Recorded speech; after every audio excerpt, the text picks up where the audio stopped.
Bismillahirrahmanirrahim. Assalamualaikum warahmatullahi wabarakatuh. Selamat pagi Bapak dan Ibu penguji yang saya hormati. Puji dan syukur atas kehadirat Allah Subhanahu wa taala karena atas rahmat dan hidayahnya kita dapat berkumpul di sini untuk melangsungkan sidang skripsi. Terima kasih saya sampaikan kepada Bapak dan Ibu dosen selaku Dewan Penguji yang telah meluangkan waktunya untuk hadir pada sidang skripsi saya hari ini. Perkenalkan, nama saya Faradiba Putri, NIM 17141700009, mahasiswa jurusan akuntansi Universitas Persada Indonesia YAI. Pagi ini saya akan mempresentasikan hasil penelitian saya yang berjudul Pengaruh Earning Per Share, Return on Investment, dan Net Profit Margin terhadap harga saham. Studi empiris pada perusahaan manufaktur sektor industri dasar dan kimia yang terdaftar di Bursa Efek Indonesia periode 2016 sampai 2020 di bawah bimbingan Bapak Nuryadin SE MM. Oke. Selanjutnya, alasan saya mengambil topik harga saham karena sepanjang 2020, indeks harga saham gabungan atau IHSG merosot 31,25% ke level 4.330,67 per Rabu 18 Maret. Dilihat dari masing-masing sektor, industri dasar dan kimia menjadi indeks sektoral dengan penurunan paling dalam, yaitu 43,53% year to date. Indeks tersebut diisi oleh emiten yang bergerak di industri semen, peternakan unggas, pulp dan kertas, keramik, porselen, dan bahan kimia. Berdasarkan data Bursa Efek Indonesia, dari 77% dari 77 perusahaan publik yang menghuni indeks industri dasar dan kimia, 7 emiten telah merilis laporan keuangan 2019. Dari laporan ke-7 emiten tersebut, mayoritas emiten membukukan pertumbuhan pendapatan sekitar 2% sampai 32% secara tahunan. Di sisi lain, laba bersih mayoritas emiten justru turun hingga kisaran 20% sampai 32% years on years. Alasan saya memilih sektor industri dasar dan kimia karena analis Oso Sekuritas Soekarno Alatas menilai indeks industri dasar dan kimia mencatat penurunan paling dalam karena sebelumnya harga saham yang menghuni indeks tersebut sudah relatif mahal. Sebut saja PT Barito Pasifik yang sepanjang 2019 melesat 226,84% dan PT Chandra Asri Petrochemical tumbuh 85,27%. Ke depan, Soekarno menilai saham-saham di sektor ini juga belum menunjukkan prospek yang menarik. Mengingat pandemi virus corona di Indonesia semakin meluas, namun belum ada tindakan penanggulangan yang memadai, analis Kresna Sekuritas Timothy Gracianov menambahkan, maraknya penularan virus corona juga mengancam emiten yang bergerak di bidang pakan ternak dan peternakan unggas.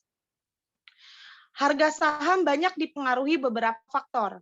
Dalam penelitian ini, saya menggunakan earning per share, return on investment, dan net profit margin. Selanjutnya, berdasarkan latar belakang penulisan saya tersebut, maka saya membangun rumusan masalah sebagai berikut. 1. Apakah earning per share, return on investment, dan net profit margin secara parsial berpengaruh terhadap harga saham? Kedua, apakah earning per share, return on investment, dan net profit margin secara simultan berpengaruh terhadap harga saham? Dengan tujuan penelitian, 1. Untuk menganalisis pengaruh earning per share, return on investment, dan net profit margin secara parsial terhadap harga saham. Kedua, untuk menganalisis pengaruh earning per share, return on investment, dan net profit margin secara simultan terhadap harga saham. Next. Selanjutnya, landasan teori dari penelitian saya adalah teori sinyal. Perusahaan dalam teori sinyal menyarankan harus memberikan sinyal kepada pengguna laporan keuangan. Bentuk dari sinyal yang diberikan berupa kondisi perusahaan kepada pemilik atau pihak yang berkepentingan. Pemberian sinyal dapat dilakukan melalui pengungkapan informasi akuntansi seperti laporan keuangan, laporan yang telah dilakukan oleh manajemen untuk mewujudkan keinginan pemilik, atau bisa juga berbentuk promosi dan informasi lain tentang kondisi yang lebih baik dari perusahaan lain. Alasan perusahaan mempublikasikan laporan keuangan kepada pihak eksternal dikatakan sebagai teori sinyal. Pemberian informasi oleh perusahaan didorong karena lebih tahu kondisi dalam dan pencapaian masa depan yang dikatakan sebagai adanya asimetris informasi. Fahmi 2015. Selanjutnya, kerangka pemikiran dan hipotesis penelitian saya. Variabel pertama penelitian saya yaitu earning per share. Kemudian, hipotesis yang saya ajukan yaitu diduga terdapat pengaruh positif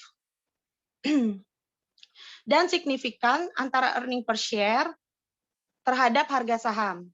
Variabel kedua yaitu return on investment dengan hipotesis diduga terdapat pengaruh positif dan signifikan antara return on investment terhadap harga saham. Variabel ketiga yaitu net profit margin dengan hipotesis diduga terdapat pengaruh positif dan signifikan antara net profit margin terhadap harga saham. Next. Slide selanjutnya yaitu rancangan penelitian. Jenis penelitian saya yaitu bersifat kuantitatif.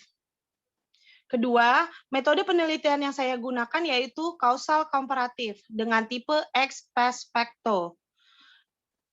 Ketiga, populasi penelitian saya yaitu perusahaan industri dasar dan kimia yang terdaftar di Bursa Efek Indonesia periode 2016 sampai 2020.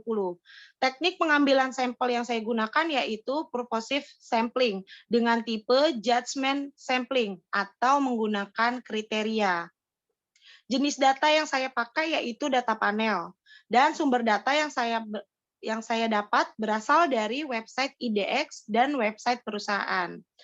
Metode analisis data yang digunakan yaitu analisis regresi berganda. Slide selanjutnya, uji estimasi model.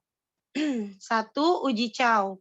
Untuk menentukan model mana yang terbaik antara common effect atau fixed effect. Dari hasil uji Chow menunjukkan nilai probabilitas 0,0002 lebih kecil dari 0,05.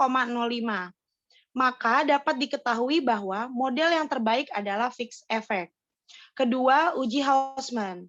Untuk menentukan model mana yang terbaik antara fixed effect atau random effect. Dari hasil uji Hausman menunjukkan nilai probabilitasnya 0,0011 lebih kecil dari 0,05.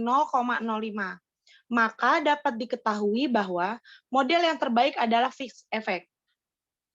Uji Lagrange multiplier atau LM untuk menentukan model mana yang terbaik antara common effect atau random effect. Dari hasil uji LM menunjukkan nilai probabilitas 0,0184 lebih kecil dari 0,05. Maka dapat diketahui bahwa model yang terbaik adalah common effect. Selanjutnya, setelah melakukan uji estimasi model dengan setelah melakukan uji estimasi model, dapat diketahui bahwa model yang terpilih adalah fixed effect. Berikut adalah tabel fixed effect model. Lanjut. Selanjutnya, uji hipotesis.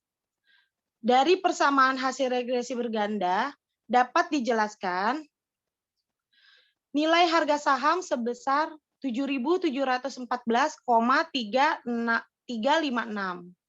Nilai koefisiensi regresi earning per share sebesar min 1,498629.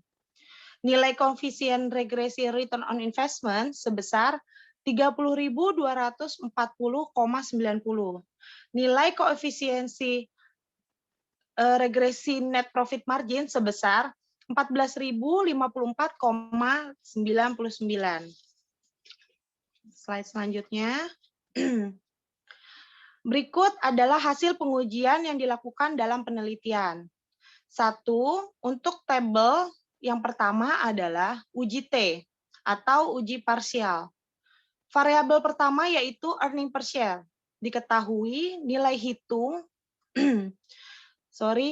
nilai T hitung lebih kecil dari nilai T table, yaitu 0,557698 lebih kecil dari 0,67742 dan memiliki tingkat signifikansi sebesar 0,5790, yang artinya lebih besar dari 0,05.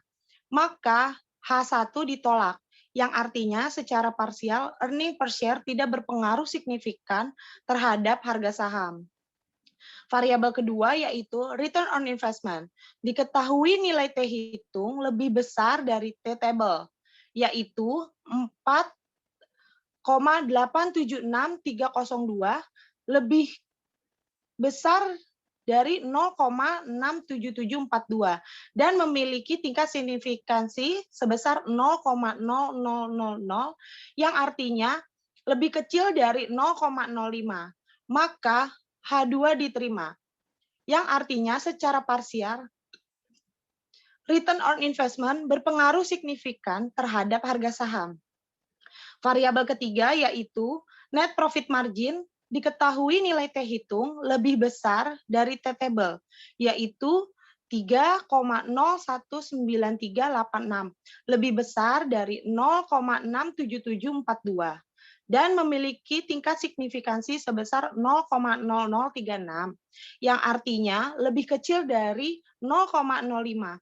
Maka H3 diterima, yang artinya secara parsial net profit margin berpengaruh signifikan terhadap harga saham. Tabel kedua yaitu uji F. Nilai F hitung sebesar 8,958358. Nilai F table adalah 2,72. Nilai probabilitas menunjukkan nilai signifikansi 0,00000 lebih kecil dari 0,05. Sehingga dapat disimpulkan bahwa secara bersama-sama variabel earning per share, return on investment, dan net profit margin berpengaruh signifikan terhadap variabel harga saham. Untuk tabel ketiga, uji koefisien determinasi. Dari hasil uji menggunakan model fixed effect yang sudah dilakukan, dapat diketahui bahwa nilai adjusted R square sebesar 0,642871 merupakan nilai yang menunjukkan kontribusi earning per share, return on investment, dan net profit margin terhadap harga saham pada perusahaan manufaktur subsektor industri dasar dan kimia yang terdaftar di Bursa Efek Indonesia periode 2016 sampai 2020, yaitu sebesar 64,2871%. Sedangkan sisa sebesar 35,7129% dijelaskan oleh variabel lain yang tidak digunakan dalam penelitian ini. Kalau dilihat dari hasil analisis data, dapat dikatakan bahwa model ini dapat digunakan untuk mengestimasi persamaan regresi. Uji keempat, tabel keempat, uji analis korelasi. Dari hasil uji menggunakan model fixed effect yang sudah dilakukan, didapatkan koefisien determinasi R kuadrat atau R square antara earning per share, return on investment, dan net profit margin sebesar 0,723650. Maka nilai R adalah kuadrat 0,723650 sama dengan 0,8507. Angka 0,8507 menunjukkan bahwa terjadi hubungan yang sangat kuat antara ketiga variabel independen dengan variabel dependen. Slide selanjutnya, berdasarkan hasil penelitian dan pembahasan dapat disimpulkan, earning per share tidak berpengaruh terhadap harga saham. Return on investment berpengaruh positif dan signifikan terhadap harga saham. Net profit margin berpengaruh positif dan signifikan terhadap harga saham. Earning per share, return on investment, dan net profit margin secara simultan berpengaruh dan signifikan terhadap harga saham. Slide selanjutnya, berdasarkan kesimpulan tersebut, maka usulan saran yang diberikan adalah 1. Bagi peneliti, selanjutnya dapat menambahkan variabel internal maupun eksternal. Kedua, bagi akademis, dapat digunakan sebagai bahan perbandingan atau referensi penelitian yang berkaitan. Yang ketiga, bagi perusahaan emiten, hasil penelitian menunjukkan bahwa return on investment dan net profit margin berpengaruh positif terhadap harga saham, sehingga variabel tersebut perlu mendapatkan perhatian dalam menilai kinerja dan kualitas perusahaan. Demikian presentasi hasil penelitian saya. Atas waktu dan perhatiannya saya ucapkan terima kasih banyak. Wassalamualaikum warahmatullahi